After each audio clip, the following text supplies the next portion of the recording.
Hey everybody, welcome to another game of War Machine. I'm Lightem'up. Sorry about last week. I was a little busy and I was unable to get a video out. I had some technical difficulties with my video as well. So I am back this week and I got another battle between Cygnar and Skorne. My buddy's Caine 2 list. This is being played post-errata, so this is Caine 2 post-errata using the empowered shot version.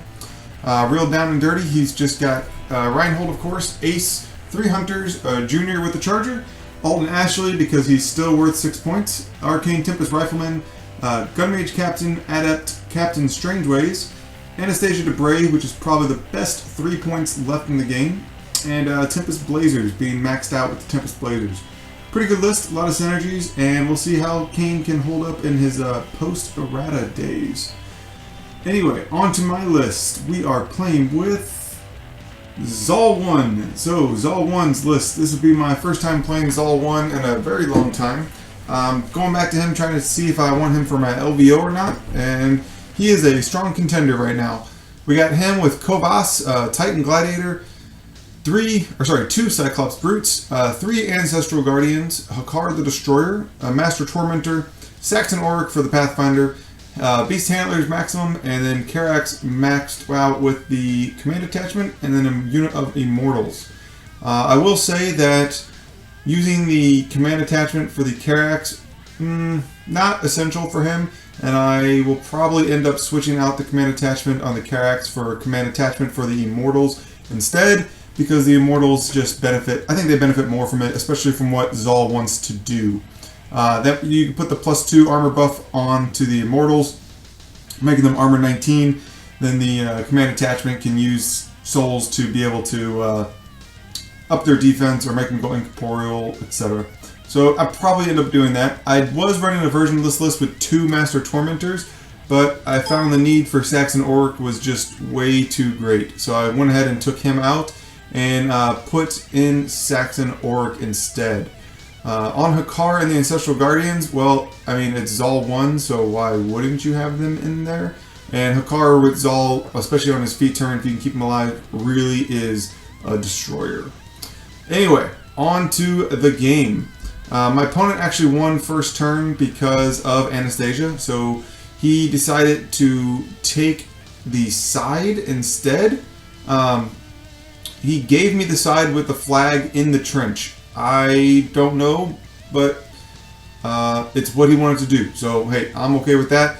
This is the side I would have picked anyway, because not only do I have a trench with my flag in it, which against Caine is amazing, I've got that forest that is on my, kind of on my half of the board in the middle, that will help protect me from his guns a lot more. I did make a bozo move, and I moved my Master Tormentor up and did not put him in the little nook of the forest. Instead, I put him off on the side. That was a dumb move, because I did not realize that the Hunter in the middle is actually an Ace. Ace has True Sight, so Ace is just going to blow me away next turn. Other than that, everything just moves up. I gave Last Stand onto the Karax, and I put up the +2 armor spell and undead for the Immortals, Death Pact. And then I've got an Ancestral Guardian behind the Immortals. I've got Hakaar behind my Karax, and I've got a couple of Ancestral Guardians in the back. I went ahead and gave each of them a soul as well, and I believe I am camping 0 at this point. I might have 2, I can't really tell. But yeah, I gave each of the each of the Exalted Solos a soul with Zaal's special ability. On his turn, not an awful lot's going to happen. This is going to be just a positioning turn for him. He could be really aggressive, but I'm not sure he can really get to most of my stuff. He did go ahead and take out my Master Tormentor right there. Ace goes ahead and shoots him off the board. Can't blame him for that. Smart move. And then he did take a shot at my Gladiator with Alten Ashley, but I shield guarded it to the Brute because I don't need my Gladiator taking more damage from Alten. Other than that, everything else is just going to be positioning. He's trying to make sure he can get his Hunters. He is going to shoot my Gladiator with his Hunter in an attempt to get some early damage on him. But he is trying to keep his Hunters out of my threat ranges of my guys, which he can do because they have range 14 guns. So easy enough for him. Speed 8 on the Immortals is a problem. There was rumor that the errata, or the Skorne that's coming up, they will get some form of resonance back, which will be nice. Saxon Orrick on my turn is going on to turn 2 here. Saxon Orrick is going to give Pathfinder to the Karax. At first, I was just going to run, but I figured I actually found I could get a charge off, so I think I got 1 charge off with the Karax. Nope, they just ran. Sorry, they all ran, and they went ahead and popped their mini feat to go ahead and Iron Zeal this turn, so they'll be immune to stationary and knockdown. A bunch of them, 3 of them tying up some of his Tempest Blazers, and 4 of them tying up his Hunter that stuck his head out a little too far. Other than that, the Immortals ran up as far as they could, with the Ancestral Guardian trailing behind. Zaal went over to the flag to camp on that. And I got the Brute towing into the zone with Safeguard up, and then the Gladiators also in the zone. The the Exaltates just move up into position, and the Willbreaker does give tough to the Karax, so they will be tough, no knockdown, which is probably the best. I mean, I like the Karax command attachment. He is amazing. Not always necessary, but sometimes amazing when with the right guys. Giving them tough with the Willbreaker on their mini feat turn is just a no-brainer. Tough, no knockdown is amazing. He is measuring out right now, trying to see which guys he cannot kill. He does not want to give Righteous Vengeance to a Hakaar, so he goes ahead and measures that. There's about 4 guys that are inside of Hakaar's Righteous Vengeance range. And then there goes Anastasia di Bray running onto the field to contest my flag, which is going to be a pain in the butt because I do not like her. But at least this time she did not kill any of my solos. He debated for a little bit coming out and killing Saxon or contesting my flag. He decided to contest the flag. It's probably a good move. His goal here is to get up on the scenario. He stated that to me, so like he will be moving his caster to the flag eventually. Right now you've got gunshots going on between the Tempest Blazers, a bunch of tough rolls being made, or trying to be made, a bunch of Karax dying. The 4 Karax that are around the Hunter actually ended up surviving, so that was good. None of them have died yet to that 1 Tempest Blazer. And then now we're on to Caine. He is going to base the flag and attempt to start shooting my Karax. Unfortunately, he did not aim, and my Karax are depth 12 base, so he did have to roll like 7s or something to hit him. And he missed a couple. He missed actually quite a few shots trying to do Empowered with Brutals, I believe, or a Trick Shot, I'm not sure which, but he did a couple of Empowereds. Only managed to kill 1 Karax with Caine, and I gotta say, that is awesome. The other Karax died from a shot from the Arcane Tempest Rifleman, I believe, or Gunmage Captain Adept, one of the 2. And then the Hunter moved up, and the Hunter used melee to kill the other ones, and that just did them in. But that's okay. He was able to clear his flag, so he will score 1 control point at the end of this turn. But that is coming up later. On the other side, I had run my Brute to engage his Ace and his Hunter, and he was unable to unjam that Brute, which is good for me. So neither Hunter nor Ace were able to do anything. The Charger at the bottom side he took a couple shots into some Immortals, killing the Immortals, giving them vengeance, which I gladly accepted. The Hunter at the top, who was hiding behind that building, he walked up and took a couple more shots. He was unable to get into, or took another shot, swing with his axes, sorry. He was unable to get into contest range of the flag, though. He wanted as many things as he could. So my opponent's up to 1-0, and there goes my vengeance moves from my Immortals. One of them was knocked down. I don't know what from, but vengeance attacks didn't do much. Mat 6 trying to swing at defense 14 isn't going to do an awful lot, but it does get them into position and charge range on a lot of things. And then the Charger is actually moved up and towed the zone on his side, so he's in charge range of my Gladiator, which is nice. And he is in line of sight of him too, so that Gladiator is going to have fun with the Charger. So the plan for this turn, I am going to attempt to score 3 control points. I've got to kill a Charger, a Solo, I believe the Gun Mage Captain Adept, I'm not 100% certain what Solo that is, and a Hunter. And then I've got to kill Anastasia. So right there you saw my Ancestral Guardian. I just turned him around and he took a boosted mat 9 or 8 swing into Anastasia and just chopped her in half. So I will be getting at least 1 control point this turn. The Immortals are going to get press forward orders, and they're going to press forward and charge into the Gun Mage Captain Adept. I'm just going to call him that. The Hunter, Ace with one of them. The Hunter at the top of the screen, just to block him from being able to contest my flag. And then 1 swing into the Charger, which isn't going to do much because I rolled pretty shitty on that. But that is okay. Here comes Gladiator. So the Gladiator gets a charge and utterly annihilates the Charger with 2 Fury. So that was good. The Gladiator did have Awakened Spirit on him, so he was able to cast his Animus on himself for free, which helps. I think Awakened Spirit might be one of the strongest spells on Zaal's list, honestly. Other than that, the Ancestral Guardian will walk up, and this is all under Zaal's feet. I forgot to mention that this is my feet turn, but that one Ancestral Guardian was able to go up and destroy the Hunter using Zaal's feet to boosts and his own souls to buy attacks. That is why they are so amazing.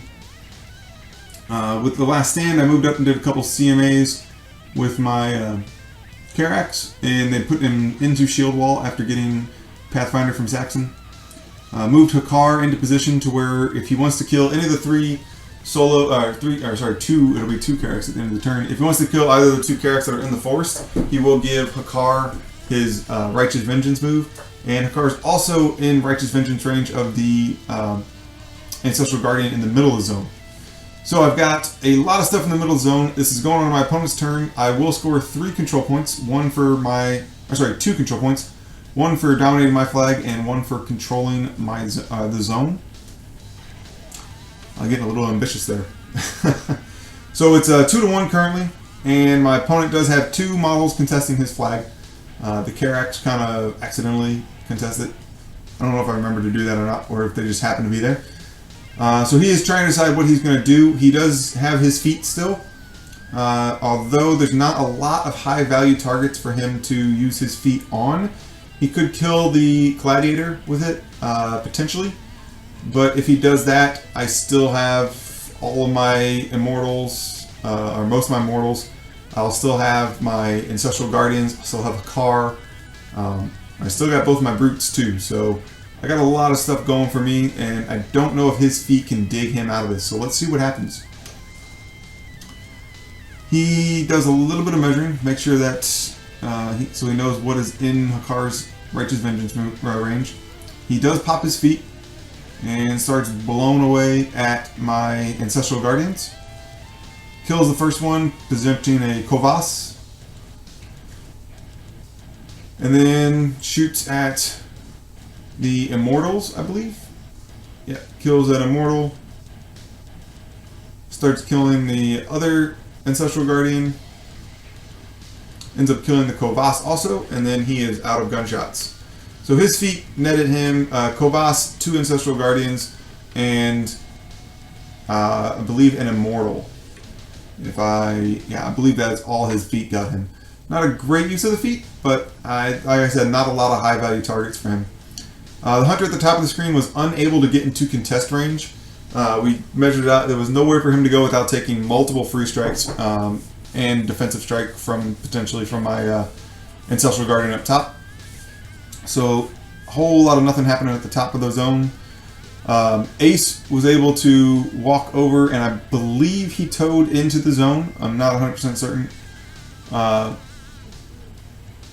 Actually, I'm pretty sure Ace was able to tow into the zone.